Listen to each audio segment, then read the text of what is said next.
ও দিদা, রোদের তাপ দেখেছ? মনে হচ্ছে সূর্যটা আমাদের মাথার উপর বসে আছে। এই সময় এক বাটি আমের রস হলে কি হতো?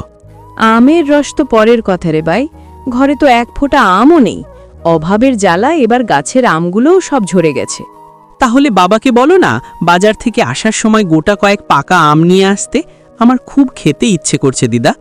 তোর বাবার পকেটে তো এখন চাল কেনার পয়সা জোগাড় করতেই নাধিশ্বাস উঠছে, পাকা আম আনবে কোত্থেকে রে পাগলা? মার কাছে বোধহয় কিছু জমানো খুচরো টাকা আছে। তুমি যদি মাকে একটু বুঝিয়ে বলো তবেই আমের মুখ দেখা যাবে। আমি বললে তোর মা হয়তো বিরক্ত হবে। তুই বরং একটু শুকনো মুখ করে মার সামনে দাঁড়িয়ে থাক, মা ঠিক গলে যাবে। আচ্ছা দিদা, আমিই যাচ্ছি। তবে আম আনলে কিন্তু আটিটা আমি চুষব, তুমি শুধু রসটুকু হাতা দিয়ে খেও। আচ্ছা রে দস্যি ছিলে, আগে তো আম আসুক। যা, মার কাছে গিয়ে একটু ঘ্যান ঘ্যান কর দেখি। আমি গেলাম। মা রাজি হলেই কিন্তু তুমি আমসত্ত্ব বানিয়ে দেবে। ওটা চুষে খেতে আমার খুব ভালো লাগে। যা যা, আগে রাজি করা। তোর মা রাজি হলে আমি তোর বাবাকে ফোন করে মনে করিয়ে দেব, যেন আসার সময় ভুল না হয়। তুমি সেরা দিদা। আমি এক্ষুনি মার কাছে গিয়ে একটা করুণ চেহারা বানিয়ে দাঁড়াচ্ছি। দেখবে মা না বলতে পারবে না। আশীর্বাদ করি তোর ইচ্ছা পূরণ হোক। আমের একটু টক মিষ্টি স্বাদ মুখে পড়লে সবারই জানটা একটু ঠান্ডা হবে রে। মা, ও মা, দিদা বলছিল অনেক দিন ধরে পাকা আম খাওয়া হয় না। আজ কি বাবাকে দিয়ে কয়েকটা আম আনানো যায় না? আমের যে আকাশচুম্বী দাম রে বাপ, 1 কেজি পাকা আম কিনতে গেলে আমাদের 2 দিনের তরিতরকারির টাকা শেষ হয়ে যাবে। বাবা তো আজ বাড়তি কাজ পেয়েছে মা, কিছু তো বাড়তি টাকা পাবেই। একটা আম না খেলে আজ আমার পড়াশোনায় মন বসবে না। পড়াশোনার বাহানা তো ভালোই জানিস, কাজ করে টাকা পেলেই কি আর সব উড়ানো যায়? আমাদের এই টানাটানির সংসার। মা প্লিজ, মাত্র কয়েকটা আম, দিদাও খাবে, তুমিও খেও। আম খেলে নাকি শরীরে অনেক শক্তি হয় মা। তুই যে কি নাছোড় বান্দারে। আচ্ছা, তোর বাবার আসার সময় হলে আমি একবার কথা বলে দেখব, যদি পকেটে পয়সা বাঁচে। এই তো আমার লক্ষ্মী মা। বাবাকে বলবে আমগুলো যেন একদম লাল টুকটুকে আর মধুর মতো মিষ্টি দেখে আনতে।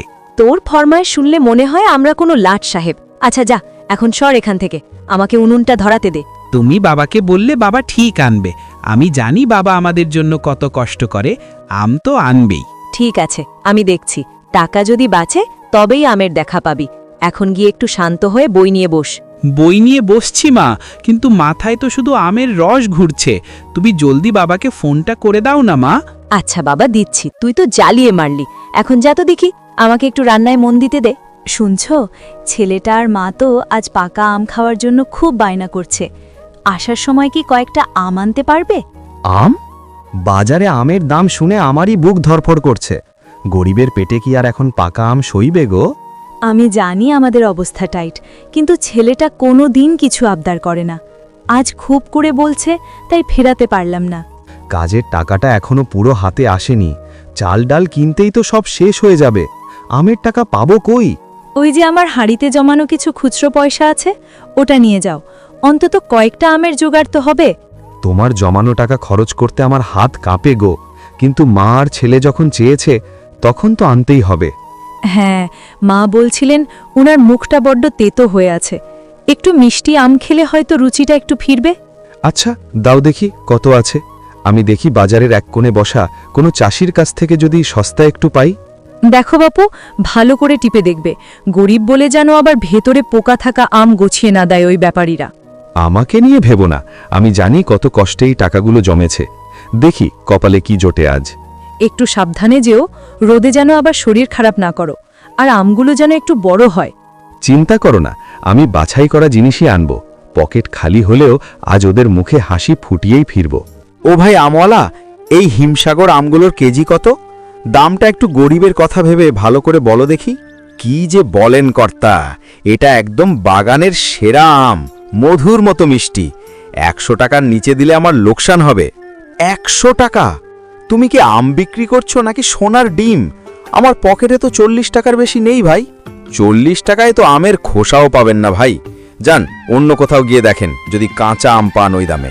আরে ভাই, ছোট ছেলে তার অসুস্থ মা পথ চেয়ে বসে আছে, একটু দয়া করো, 50 টাকা কেজি রাখো এটা। দয়া করলে আমার পেট চলবে কিভাবে গো?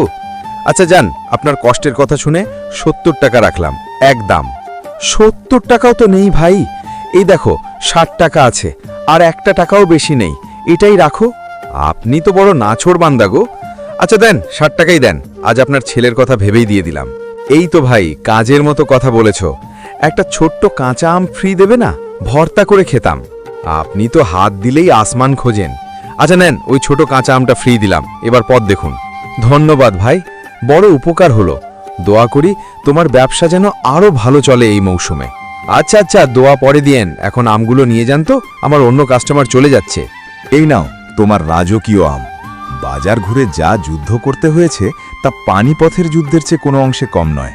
ওমা, আমগুলো তো বেশ বড় আর লাল দেখছি, কিন্তু এর জন্য তুমি কত টাকা খরচ করলে শেষমেশ? 60 টাকা কেজি দিয়েছি, আর একটা কাঁচা আম ফ্রি নিয়ে এসছি। আমওয়ালা তো আমার দরদাম শুনে প্রায় মূর্ছা যাচ্ছিল। 60 টাকা? এত টাকা কেন দিলে? পাশের বাড়ির রহিমা তো কালকে 40 টাকায় এর চেয়ে বড়টা আনলো। রহিমা ভাবির আম নিশ্চয়ই ওষুধ দিয়ে পাকানো ছিল। আমার এই আমের ঘ্রাণ দেখো, একদম বাগান থেকে আসা। যাকগে, ছেলেটা দেখলে খুশিতে আত্মহারা হবে। আমি এক্ষুনি ঠান্ডা জল নিয়ে আসছি, আমগুলো ভেজাতে হবে। শোনো, আমের আটিগুলো কিন্তু ফেলো না, ওটা দিয়ে মার জন্য বড়ি বানাবো, আর খোসাগুলো গরুকে দেব। জানি গো জানি, গরিবের ঘরে কোনো কিছুই তো অপচয় করা চলে না, খোসা দিয়েও কত কাজ হয়। আর শোনো, মার জন্য সবচেয়ে মিষ্টি আর নরম আমটা আলাদা রেখো, উনি তো আবার টক সহ্য করতে পারেন না। সব ঠিক আছে, তবে তুমি কি জানো এই আম আনার খুশিতে ছেলেটা কখন থেকে উঠোনে ডিগবাজি খাচ্ছে? খাক না, অভাবের ঘরে কতদিন পর একটু আনন্দের মিষ্টি ঘ্রাণ এলো। এটাই তো আমাদের মতো মানুষের পাওনা। তুমি আসলেই খুব ভালো বাবা। এবার যাও, হাত মুখ ধুয়ে এসো, সবাই মিলে উৎসব করে আম খাই আজ। উফ দিদা, আমটা যা মিষ্টি ছিল না, এখনো আমার জিভে লেগে আছে। আটিটা চুষে একদম সাদা করে ফেলেছি, একটুও রস বাকি নেই। ঠিক বলেছিস ভাই, এমন আম অনেক দিন খাইনি। আমের রসে পেটটা যেমন ভরেছে, মনটাও তেমন জুড়িয়ে গেল। অভাবের ঘরে এইটুকুই তো পরম তৃপ্তি। বাবা তো বলছিল আমটা নাকি অনেক কষ্টে জোগাড় করেছে। আমার তো মনে হয় বাবা জাদুকর, না হলে এত কম টাকায় এত ভালো আম পায় কি করে। তোর বাবা ছোটবেলা থেকেই দরদামে ওস্তাদ ছিল রে। একবার 1 টাকা দিয়ে একটা আস্ত তরমুজ নিয়ে এসেছিল, দোকানদার তো অবাক হয়ে তাকিয়েছিল। বাবা আসলেই সেরা। আচ্ছা দিদা, এই যে আমের আটিগুলো রাখলাম, এগুলো দিয়ে কি সত্যিই গাছ হবে, আমাদের নিজেদের আম গাছ? কেন হবে না? যত্ন করে পুঁতে রাখলে ঠিকই গাছ হবে। কয়েক বছর পর দেখবি ওই গাছে আম ধরবে, আর তোকে আর বাবার কাছে বায়না করতে হবে না। তখন তো আমি সব আম একাই খাবো। আচ্ছা দিদা, মা যে আম ডাল রান্না করবে বলল, ওটা কি এই আটিগুলো দিয়ে হবে? না রে পাগল, মা তো কাঁচা আমটা দিয়ে ডাল করবে, আর এই আটিগুলো রোদে শুকিয়ে রাখা হবে। পরে ওগুলো দিয়ে কত কি করা যায়। দিদা জানো, আমটা খাওয়ার সময় আমার মনে হচ্ছিল আমি কোনো রাজপ্রাসাদে বসে রাজভোগ খাচ্ছি। গরিব হলেও আমাদের আনন্দ কিন্তু কম না, তাই না? একদম ঠিক বলেছিস দাদু ভাই। বড় লোকদের অনেক কিছু থাকতে পারে, কিন্তু আমাদের এই মিলেমিশে খাওয়ার যে সুখ, তা কোটি টাকা দিয়েও কেনা যায় না। কাল আমি বাবাকে জড়িয়ে ধরে একটা বড় ধন্যবাদ দেব, আর বলবো পরের বার যেন অন্তত 2টো আম বেশি আনে, তোমার জন্য একটা আস্ত রাখবো। তুই কত ভালো রে ভাই, তোর এই ভালোবাসাই আমার আসল আমসত্ত্ব। চল এখন উঠি, আটিগুলো রোদে দেওয়ার ব্যবস্থা করি।